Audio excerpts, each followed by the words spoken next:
Assalamualaikum warahmatullahi wabarakatuh. Kembali bersama Waalaikumsalam. saya, Herzb Arif dari Forum News Network. Dalam beberapa hari ini kita melihat perkembangan yang cukup dramatis berkaitan dengan penanganan COVID. Presiden Jokowi saat ini menunjuk Menko Marinvest Luhut Panjaitan untuk menangani COVID dan memberi waktu 2 pekan untuk ini menarik ini. Saya akan diskusikan ini dengan Bung Said Didu. Assalamualaikum Bung Said Didu. Waalaikumsalam warahmatullahi wabarakatuh. Iya, ini strukturnya penanganan COVID kelihatannya mulai berubah-ubah lagi nih. Kalau nggak salah saya ini baru berapa pekan ya Erick Thohir dan Airlangga ditunjuk sebagai koordinator untuk 2 bidang COVID maupun pemulihan ekonomi. Tapi sekarang kelihatannya Pak Luhut harus turun tangan nih. Saya lihat ini mungkin langkah, kalau bisa dikatakan langkah frustrasi menangani COVID. Bukan langkah frustrasi. Bukan langkah frustrasi menangani COVID. Begini, yang selalu muncul itu adalah presiden itu adalah tidak memfungsikan lembaga yang sebenarnya yang harus menyelesaikan undang-undang masalah COVID ini berdasarkan undang-undang. Kita tahu bahwa landasan undang-undang penanganan COVID itu adalah penyakit menular. COVID ini penyakit menular, itulah undang-undang karantina. Itu landasannya. Nah, undang-undang karantina sangat jelas bahwa yang bertugas menjadi komandan itu Menteri Kesehatan. Itu sangat jelas di undang-undang. Nah, beliau selalu menghindari menggunakan undang-undang itu, sehingga beberapa hari lalu kita akan mendengar muncul 3 istilah yang tidak dikenal dalam undang-undang, yaitu istilah intervensi sumber lokal, ya kan, kemudian pengendalian skala mikro, kemudian adalah pengendalian skala lokal. Itu tidak dikenal di dalam undang-undang karantina. Yang dikenal dalam undang karantina memang PSBB itu dikenal. Nah, saya lihat bahwa presiden menghindari undang-undang ini karena kemungkinan besar dia menghindari tanggung jawab pusat. Tanggung jawab pusat sehingga beliau tidak mengambil sama sekali istilah undang-undang, karena dalam undang-undang itu kalau dia mengambil istilah itu maka dia pusat bertanggung jawab. Artinya PSBB ini pusat juga tidak bertanggung jawab, makanya yang diambil adalah paling bawah, yaitu yang tingkatan keempat PSBB, itu pusat tidak bertanggung jawab. Kalau dia ngambil di atas karantina daerah, karantina wilayah, karantina rumah sakit, karantina rumah, maka pusat bertanggung jawab. Dia hindari 3 itu. Maka munculkan istilah lain adalah pengendalian skala lokal, intervensi skala lokal, intervensi skala pengendalian skala mikro, gitu kan. Itu kan yang istilah yang dikeluarkan. Nah, kita masuk ke lembaga. Saya katakan tadi di undang-undang jelas penanggung jawab itu harus Menteri Kesehatan. Dari awal ditunjuklah BNPB, Badan Nasional Pengendalian Bencana, dengan Pak Doni, Jenderal Doni Monardo yang sebagai komandannya dan bekerja dengan baik.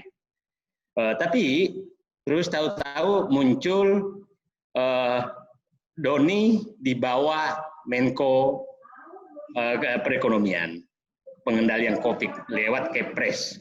Kemudian ekonominya di bawah Erick, Doni di bawah Menteri Kesehatan kita nggak tahu di mana. Padahal tugasnya dia, karena anggarannya memang ada di Menteri Kesehatan.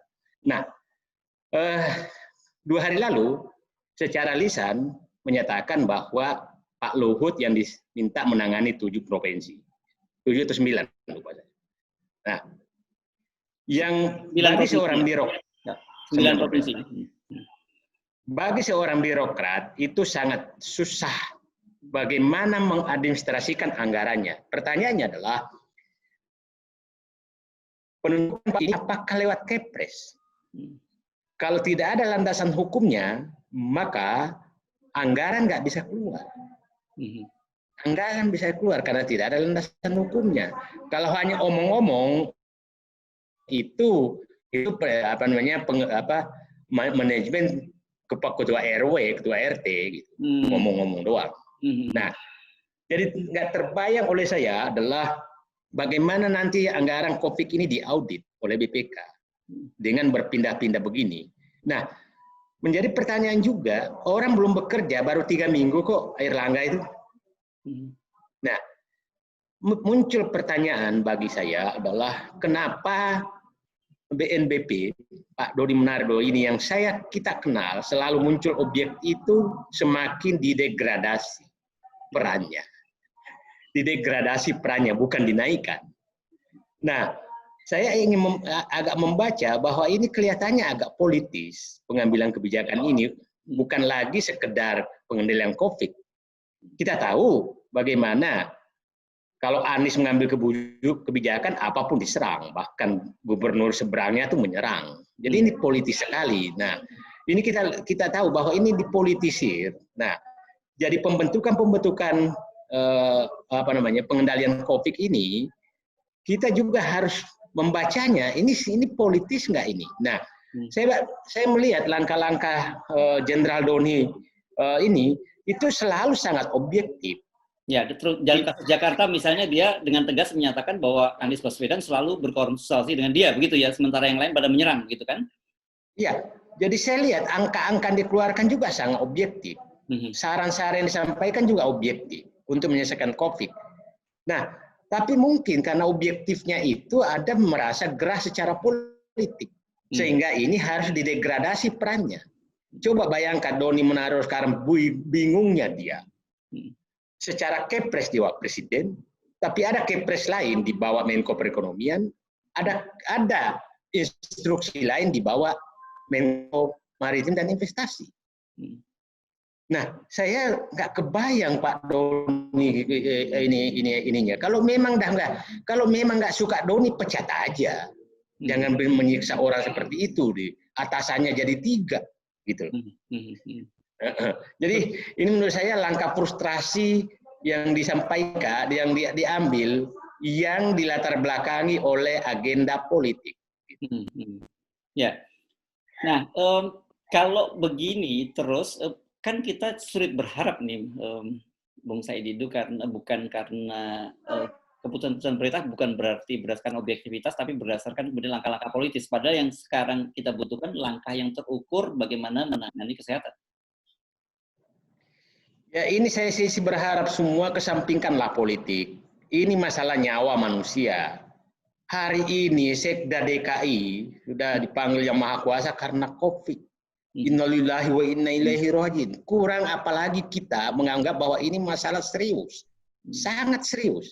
Nah, saya berharap juga Anies Baswedan dijaga, jangan sampai ada yang menginikan, karena politik tuh biasanya agak kejam. Biasanya agak kejam gitu. Anies Baswedan ini agak dijaga, jangan sampai ada penularan tanda kutip virus corona. Agak dijaga atau harus dijaga? Harus dijaga, dan Pak Anies juga menurut saya harus menjaga diri betul.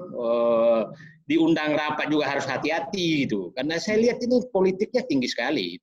Sangat tinggi tentang ini. Jadi saya sih berharap semua pihak hentikan politik. Ini jiwa manusia, bukan politik.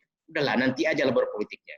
Jangan ditunggangi, termasuk organisasinya. Jadi ini organisasi COVID, menurut saya Bapak Presiden ini kemarin saya nyatakan main 2 kaki, sekarang kakinya nggak jelas. Kaki penanganan COVID ini tidak jelas. Siapa yang bertanggung jawab? Tidak jelas. Nah, problem sekarang begini. Pasti bawahannya tidak ada yang mau bekerja optimal. Kenapa? Karena tidak tiap saat bisa diganti. Coba kalau umpamanya penanganan COVID ini sukses, siapa yang mengakui sukses? Apakah Pak Luhut, apakah Airlangga, apakah Mas Doni? Atau Erick Thohir? Atau apakah Erick Thohir? Erick Thohir ekonomi. Nah, apakah Erick Thohir? Nah, Erick Thohir juga tiap hari memasarkan terus vaksin.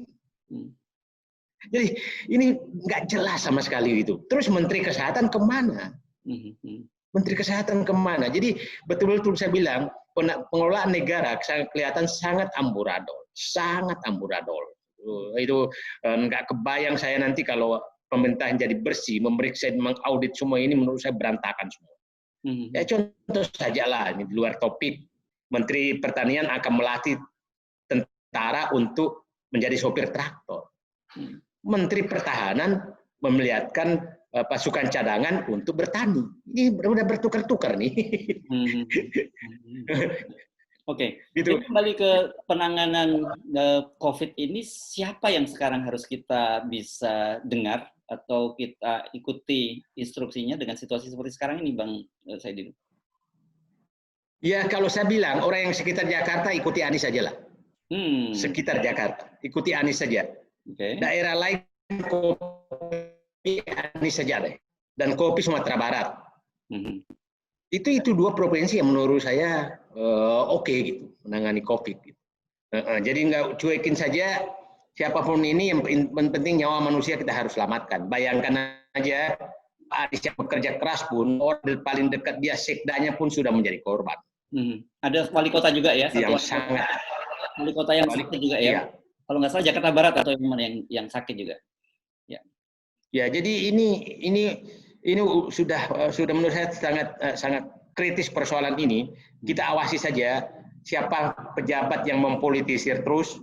Yang menurut saya kemarin offside betul itu adalah Menko Perekonomian Airlangga Hartarto dan Gubernur Ridwan Kamil. Itu sudah offside betul-betul. Itu menurut saya sudah sangat tidak rasional. Oke. Baik, kalau gitu saya kira nasihatnya dari Bang Said dulu kita pegang. Bagi warga yang ada di sekitar. Kebetulan Anda juga sekitar Jakarta ya, jadi Anda akan mengikuti perintahnya Anies gitu ya. Bukan pemerintah dari pemerintahan pusat ya ini. Ini jangan dianggap makar ya. Jangan dianggap makar karena ini urusan kesehatan ya ini ya, bukan perintah yang lain. Kesehatan. Baik, terima kasih Bang Said. Assalamualaikum warahmatullahi wabarakatuh. Oke, terima kasih.